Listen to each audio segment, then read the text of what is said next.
இப்போ வரவேற்புரை கொடுத்தாங்கல்ல, கெனித்ராஜ் அன்பு CEO டிரான்சன் dynamics robotics and AI specialist கேட்க நல்லா இருக்குல்ல, எனக்கு மகிழ்ச்சியா பெருமையா இருந்தது. ஆனா இது ரொம்ப சாதாரணமா இங்க கிடைச்சதில்ல, இதுக்கு பின்னாடி பெரிய வரலாறு இருக்கு.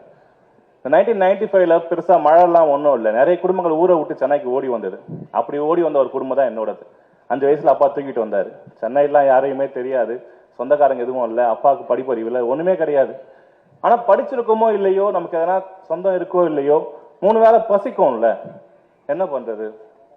வேலை தேடி போனாங்க அப்பா, ஒன்றும் வேலை கிடைக்கல. ஒன்று படிச்சிருக்கணும், இல்லாது இந்த நகர்ல வாழ்ந்த அனுபவமாக இருக்கணும். விவசாயியா இருந்தவர் சென்னைக்கு வந்து என்ன பண்ணுவார்? ஒன்றும் கிடைக்கல. 3 நாள் பார்த்தோம். வீட்டில் இருந்த அண்டா குண்டா சைனு மோதிரம், சைனு மோதிரம்னாக்கா அம்மா கூட அந்த கம்மலை தான் டீசெண்டாக சொல்கிறேன், அவங்க தாலி வச்சு 3 நாள் சமாளித்தோம். அடுத்த நாள் ஒன்றும் இல்லை. 4 நாள் அப்பா வந்தார், வேலை கிடைச்சிடுச்சுப்பா அப்படின்னு சொன்னார்.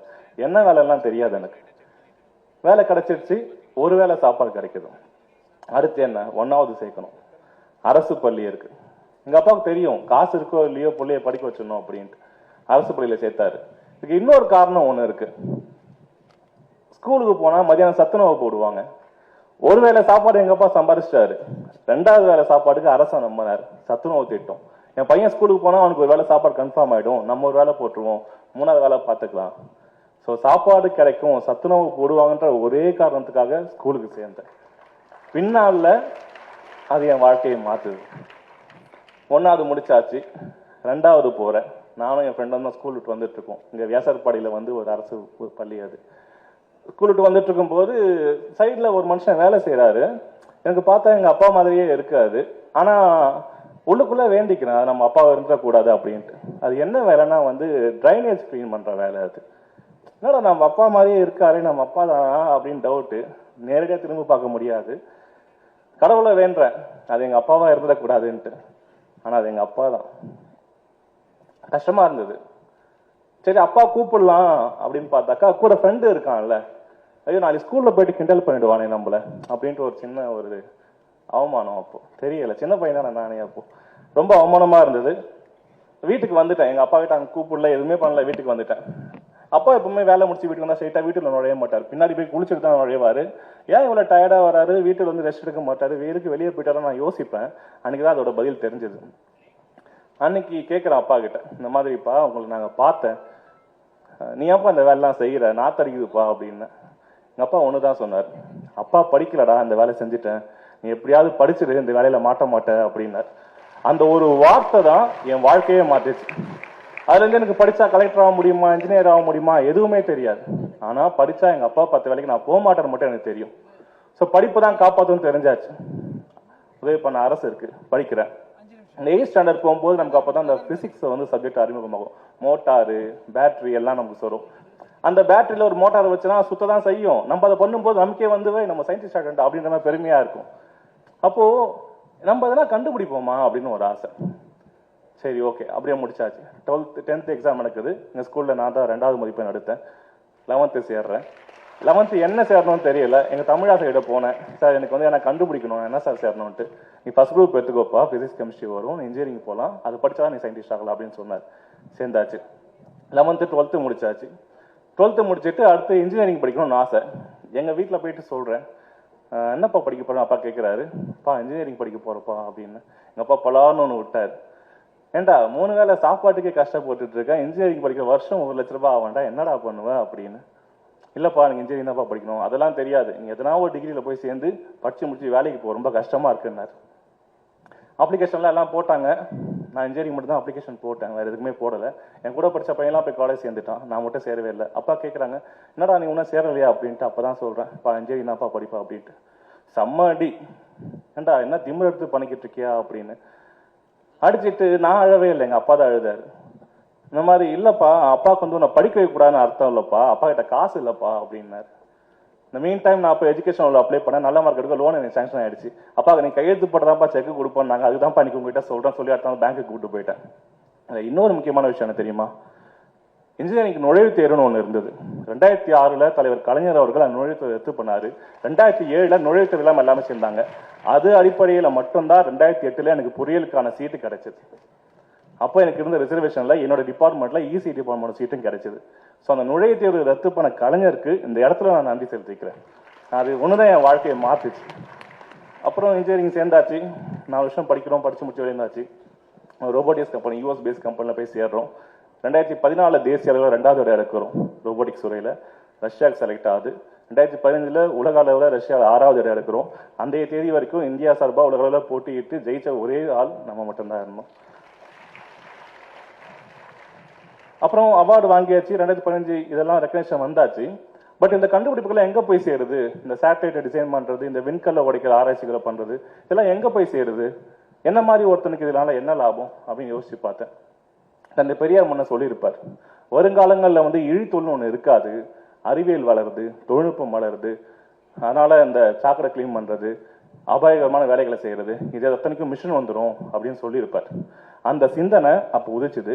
இதெல்லாம் செய்ய முடியாத அறிவோ தொழில்நுட்பமோ பயனற்றது சொல்லி அன்னைக்கு அந்த வேலையை விட்டுட்டேன். அடுத்த 3 வருஷம் மறுபடியும் படித்தேன்.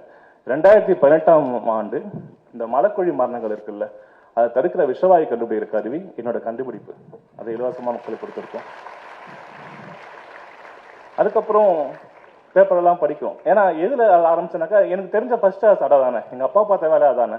எங்க அப்பா லக்கிலி சேவ் ஆயிட்டாரு, இன்னொருத்தர் இறந்துடக்கூடாது. அப்ப முதல் கட்டமா என்ன பண்ணலாம், அட்லீஸ்ட் அதுல விஷயம் இருக்காலேன்னு தெரிஞ்சுப்போம். இருந்தா நீ இறங்காத, நீ சாக மாட்ட, அந்த கதையை கண்டுபிடிச்சு கொடுக்கணும், அதை பண்ணும். அடுத்து 2019 ஆசிஃபான்ட்டு ஒரு குழந்தை, 5 வயசு குழந்தை, காஷ்மீர்ல கொன்னுட்டாங்க. அந்த பொண்ணோட அப்பா சொன்னாரு, என் குழந்தை எல்லா இடத்துலயும் நான் தேடினேன், கோவில்ல மட்டும் நான் பார்க்கல, ஏன்னா கோவில தப்பு பண்ண மாட்டேன்னு நினைச்சேன் அப்படின்னு. ஒரு இஸ்லாமிய இருந்தேன், ரொம்ப கஷ்டமா இருந்தது. நமக்கு எப்பவுமே 2 தீர்வு இருக்கும். ஒரு தப்பு நடந்தா ஒரு அரச குற்றம் சொல்றது ஒண்ணு, அதுக்கு நம்ம என்ன பண்ண முடியும்னு ஒண்ணு. நான் 2வது வழி தான் சூஸ் பண்ணேன். இன்டர்நெட்டே இல்லாம ஒர்க் ஆகிற ஜிபிஎஸ் நம்மளோட கண்டுபிடிப்பு, அதுவும் பொதுவெளியில பேட்டர்ன் ஃப்ரீயா கொடுத்துருக்கோம். 2020 நமக்கு தான் பிரச்சனைகள் அடுக்கு மேல வந்துகிட்டே இருக்குமே. நீட் எக்ஸாம் ஒன்று கொண்டு வந்தாங்க. நான் சொன்னேன்ல, இன்ஜினியரிங் நுழைவு தேர்ந்தாங்க நான் ஆசை சேர்ந்துருக்க மாட்டேன்ட்டு, மருத்துவத்தை தடுக்கிறதுக்கு அப்படியே சூழ்ச்சி பண்ணாங்க. அதுக்கு நம்ம என்ன பண்ண முடியும்னு சொல்லி யோசிச்சேன். 5 அடியில கிளாரான்ட்டு ஒரு ரோபோ, இப்ப அதுக்கு அவ்வைன்னு பேர் வச்சிருக்கோம். அது ஒரு நீட்டோட சிலபஸ் எல்லாம் ஃபீட் பண்ணிட்டு கவர்மெண்ட் ஸ்கூல்லாம் கொண்டு போக ஆரம்பிச்சேன். இந்த பசங்க படிக்கிறாங்களோ இல்லையோ, அந்த ரோபோட்டை பார்க்கறதுக்கு தினமும் ஸ்கூலுக்கு வர ஆரம்பிச்சாங்க. அந்த வகையில நம்மளோட கான்ட்ரிபியூஷன் இருந்தது. அது 3 பண்ணப்புறம் கொஞ்சம் ஃபேம் கிடைச்சது, புகழ் கிடைச்சது. கம்பெனியை உருவாக்கணும், ரோபோட்டிக்ஸ் சார்ந்து ஏஐ சார்ந்து ஆராய்ச்சிகளை பண்ண ஆரம்பிச்சோம். இப்போ ஒரு ரோபோட்டிக்ஸ் ஆராய்ச்சி நிறுவனத்தோட சிஇஓவா இருக்கிறேன்.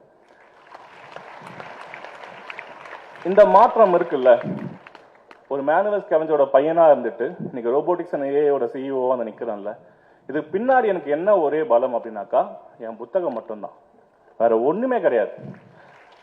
அந்த புத்தகம் இருக்குல்ல, எங்க அப்பா கையில வரல, என் கையில வந்தது. அந்த புத்தகம் என் கையில வர்றதுக்கான காரணம் தந்தை பெரியார் என்பதை நாங்க தெரியப்படுத்த விரும்புறேன். அவர் இல்லாம நடந்தே இருக்காது. ஆண்டாண்டு காலமா இருக்கு. எங்க தாத்தா கிடைக்காத படிப்பு, எங்க அப்பா கிடைக்காத படிப்பு பெரியார் நடத்திய போராட்டம் மூலியமாவும் அவர் உருவாக்கின அந்த சூழல் இருக்குல்ல, சமூக நீதி சார்ந்த ஒரு சூழல், இந்த காலத்தை ரெடி பண்ணார்ல, அது மூலியமா மட்டும்தான் எனக்கு கிடைச்சது. கண்டிப்பா பாபா சாஹேப் அம்பேத்கர் சட்டங்களை கொண்டு வந்தாரு, இடஒதுக்கீடு கொண்டு வந்தாரு, படிப்பதற்கான ரிசர்வேஷன் கொண்டு வந்தாரு, 8 மணி நேரம் வேலை கொண்டு வந்தாரு, பெண்களுக்கான சொத்து உரிமை எல்லாமே கொண்டு வந்தாரு. ஆனா அதெல்லாம் அமல்படுத்துறதுக்கான அந்த களத்தை தயார் பண்ணது பாபா சாஹேப் அம்பேத்கர் கொண்டு வந்த சட்டம் இந்தியா முழுமைக்கும் சேர்த்து தானே. ஆனா மற்ற மாநிலங்களை விட தமிழ்நாட்டுல மட்டும் அதை அமல்படுத்துறதுக்கான களம் சிறப்பா அமைஞ்சது இல்ல, அதை அமைச்சு கொடுத்தது தந்தை பெரியார். அதோட பயனாளியா தான் நான் இங்க நிக்கிறேன். அப்ப அந்த புத்தகத்தை கொண்டு வந்து சேர்த்த அந்த மனுஷனுக்கு நான் நன்றி சொல்லணும்ல, அதுக்கான நன்றி அறிவிப்பு கூட்டமா தான் இந்த நான் பயன்படுத்திக்கிறேன்.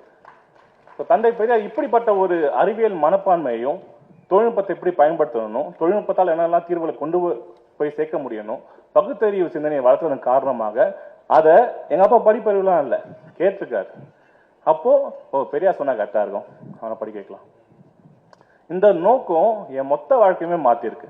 அப்போ ஒண்ணுமே இல்லாம இடத்துல இருந்து வந்து இன்னைக்கு இந்த இடத்துல நான் வந்திருக்கிறது காரணம் புத்தகமா இருக்கும்போது, நீங்க எல்லாம் என்னோட ஒரு நல்ல இடத்துல இருக்கீங்கல்ல. உங்க அப்பா அம்மா யாரும் வந்து மேனேஜ் வந்து இருக்க மாட்டாங்கன்னு நினைக்கிறேன். அப்படி இருந்தாலும் தப்பு இல்லை. இந்த கடன் நினைச்சா கூட உங்க வாழ்க்கையை மாற்ற முடியும். எனக்கு அப்ப படிச்சப்போ சத்துணவு திட்டம் இருந்தது, ஃப்ரீ புக்கு கொடுப்பாங்க, இப்பவுமே கொடுத்துட்டு இருக்காங்க. தமிழக அரசு பாடக்கழகத்துல செப்பல் ஃப்ரீயா கொடுப்பாங்க, காசு கொடுப்பாங்க, 17 ரூபாய் பணம், எங்களுக்கான பணம் உதவித்தொகையா கொடுப்பாங்க. ஆனா இப்போ அரசு இங்க தமிழ் வழியில படிச்சு காலையில சேர்ந்தா தமிழ் புத்தகம் திட்டத்துல மாசம் உங்களுக்கு 1000 ரூபாய் கொடுக்குது. அடுத்து இல்ல நான் படிச்சு முடிச்சுட்டேன் வேலை கிடைக்கலனாக்கா நான் முதல்ல உங்களுக்கு பயிற்சியை கொடுத்து வேலையையும் கொடுக்குது. இந்தியாவோட மற்ற மாநிலங்கள்லாம் வந்து விஸ்வகர்மா திட்டம்ன்ற பேர்ல செருப்பு தைக்கிறோட பையன் செருப்பு தைச்சாலோ இல்ல செருப்பு தைக்கிற குருவோட சிஷ்யன் செருப்பு தைச்சாலோ நான் காசு கொடுக்குறேன்னு சொன்ன இடத்துல அதெல்லாம் வேணாம், நீ பட்டியலினமானவனா, நீ ரோபோட்டிக்ஸ் அப்படின்னு சொல்லிட்டு இந்தியாவில் முதல் முறையாக ஒரு மாநில அரசு இலவசமாக ரோபோட்டிக்ஸ் பயிற்சியை வழங்குறது தமிழ்நாட்டில் தான், தாக்கோ மூலியமாக. இது மட்டும் இல்லை, நீ ஃபர்ஸ்ட் ஜெனரேஷன் கிராஜுவேட்டா உனக்கு ஃப்ரீ சீட்டு. நீ பட்டியலின சேர்ந்த இளைஞரா உனக்கு இன்ஜினியரிங்ல காசே கிடையாது. நீ ஃபர்ஸ்ட் ஜெனரேஷன் சேர்ந்த ஒரு பொண்ணா உனக்கு ஃபீஸே கிடையாது. இத்தகைய திட்டங்களை கொண்டு வந்திருக்காங்கல்ல, இந்த சிந்தனையை உருவாக்கி கொடுத்துருக்காங்கல்ல, அந்த கட்டாயத்தை உருவாக்கி வச்சிருக்காங்கல்ல, அதுதான் பெரியாரின் உரிமை குரல். அவர் இருக்கிறாரோ இல்லையோ அவரோட சிந்தனைகள் இந்த சமூக நீதி காலத்துக்கு சார்பா மட்டும்தான் இயங்க வைக்க முடியும். அது எந்த அரசு வந்தாலும் பெரியாரோட சிந்தனையை புறக்கணிச்சு இயங்க வைக்க முடியாத ஒரு கட்டாயத்தை உருவாக்குனார்ல, இதுதான் அவரோட உரிமை குரல். அந்த குரல் என்ன மாதிரி பல பேரோட வாழ்க்கையை மாத்திருக்கு படிப்பு மூலியமாக. உங்ககிட்டயும் அந்த இது இருக்கு, நீங்களும் உங்க வாழ்க்கையை மாத்தலாம், ஜெயிக்கலாம். ஜெயிக்கலாம் அப்படின்னு சொல்லும்போது நீங்க சொல்வீங்க நானும் படிச்சிருவேன் ஜெயிச்சிருவேன், நிறைய பெண் பிள்ளைகள்லாம் வந்திருக்கீங்க. நீங்க சொல்லும்போது எவனுமே நம்ப மாட்டான். இல்ல அதே மீறி பெரியார் சொல்லியிருக்காரு, பெண்களை முன்னேற சொல்லியிருக்காரு, படிக்க சொல்லியிருக்காரு, வீட்டை விட்டு வெளியே வர சொல்லியிருக்காரு. நான் சாதிச்சிருவேன்னு சொல்லும்போது கூட இருக்கவங்க சொல்லுவான், பொம்பளை பொண்ணையோட திமுறா பேசுது பத்தியா அப்படின்ட்டு. ஆனா அதே நீங்க ஜெயிச்ச அப்புறம் யார் உங்களை திமுறா பேசுறேன்னு சொன்னானோ அவனே அப்பவே தெரியும்ப்பா அந்த பொண்ணு ரொம்ப தன்னம்பிக்கா பேசுன்னு சொல்லுவான். நீங்க சொன்ன அதே வார்த்தை திமிர்ல இருந்து தன்னம்பிக்கையா மாறுறதுக்கு நீங்க ஒரு வெற்றியை மட்டும் பெருசா தரணும். ஆனா என்ன விஷயம்னா முதல் வெற்றியை உலகம் லக்கா தான் பார்க்கும். ஸோ ரெண்டாவது வெற்றி கொடுங்க, உங்க திறமையா பார்க்கும், ஹார்ட் ஒர்க்கா பார்க்கும். வெற்றி பெற்றுக்கிட்டே இருங்க, உலகத்தையே ஜெயிச்சிடலாம். நான் வெற்றி பெற்றா எப்படி உலகத்தை ஜெயிக்கிறது? எப்படி ஒரு சும்மா மைக்ல பேசிட்டு போறாரா? நெவர். உங்களுக்கு ரஜினிகாந்த் தெரியுமா? அவர் என்னன்னு சொல்றீங்க? Super star. சச்சினா காட் ஆஃப் கிரிக்கெட் சொல்றீங்க. மார்க் ஜக்கர்பர்க் உங்களுக்கு பிடிக்கும், வேற யாரை பிடிக்கும்? பில்கேட்ஸை பிடிக்கும், தளபதியை பிடிக்கும். Very good. இவங்க எல்லாரையும் பிடிக்குது இல்ல? இவங்க எல்லாம் தனிப்பட்ட முறையில் உங்களுக்கு எதனா பண்ணிருக்காங்களா? தனிப்பட்ட முறையில உங்களுக்கு அவங்க எதுவுமே பண்ணிருக்க மாட்டாங்க. இருந்தாலும் நீங்களா அவங்களை கொண்டாடுறீங்கல்ல, எதோட காரணம்? அவங்களோட துறையில அவங்க செய்த சாதனைகள் அவங்களை கொண்டாட வைக்குது. ரஜினிகாந்தோட துறை என்ன? நடிப்பு. அந்த துறையில பெஸ்டா வர்றதுக்கு என்னென்ன பண்ணணுமோ அதை பண்ணாரு. அந்த துறையில அவரோட ஜூனியர்ஸ் அவரை மதிக்க ஆரம்பிச்சாங்க. ஜூனியர்ஸ் வீட்டுல வேலை பார்க்குறவங்க, அவங்க டிரைவர்ஸ், அவங்க ஃப்ரெண்ட்ஸ் எல்லாருமே அவர் சூப்பர் ஸ்டாரை ஏத்துக்கிட்டாங்க. சச்சின் டெண்டுல்கர் அவரோட துறை என்ன? கிரிக்கெட். கிரிக்கெட்ல சிறந்து விளங்கினாரு. ஜூனியர் பிளேயர்ஸ் அவரை மதிச்சாங்க, ஜூனியர் பிளேயர்ஸோட வீட்டுல இருக்கவங்க மதிச்சாங்க. அவர் காட் ஆஃப் கிரிக்கெட்டா மாறிட்டார். அப்போ அவங்க துறையில சிறந்து விளங்கினாலே அவங்க இந்த ஒட்டுமொத்த உலகத்தை ஆண்ட முடியும். இப்ப உங்களோட துறை என்ன? எஜுகேஷன், படிக்கிறது. அப்ப அந்த துறையில நீங்க சிறந்து விளங்கி என் துறையில நான் தாண்டா கிங்கு குயினு அப்படின்னு உட்காந்தீங்கன்னாக்கா நீங்களும் இந்த உலகத்தை ஆள முடியும். உலகத்தை ஆளுன்றது இருக்கிற 730 கோடி மக்கள்கிட்டயும் போயிட்டு சண்டை போட்டு ஜெயிக்கிறதெல்லாம் கிடையாது. உங்களோட துறையில நீங்க சிறந்து விளங்கினாலே இந்த உலகத்தை ஆள முடியும். அதுக்கான அத்தனை நல்வாய்ப்புகளும் நம்மோட அரசு மூலியமா நமக்கு கிடைச்சிருக்கு. அதை பயன்படுத்திக்கோங்க. இந்த திராவிட மண்ணில் தந்தை பெரியாரோட கருத்தையோட எதிரொலிப்பா செயல்படுற இந்த அரசோட திட்டங்களை பயன்படுத்தி, ஒரு திட்டத்தை பயன்படுத்த நானே இந்த அளவுக்கு வந்திருக்கேன். உங்களுக்கு இவ்வளவு திட்டங்கள் இருக்கு, பயன்படுத்தி மேல வாங்க. தந்தை பெரியார் வாழ்க, புரட்சியாளர் அம்பேத்கர் வாழ்க, தமிழ் வாழ்க. நன்றி. ஓகே.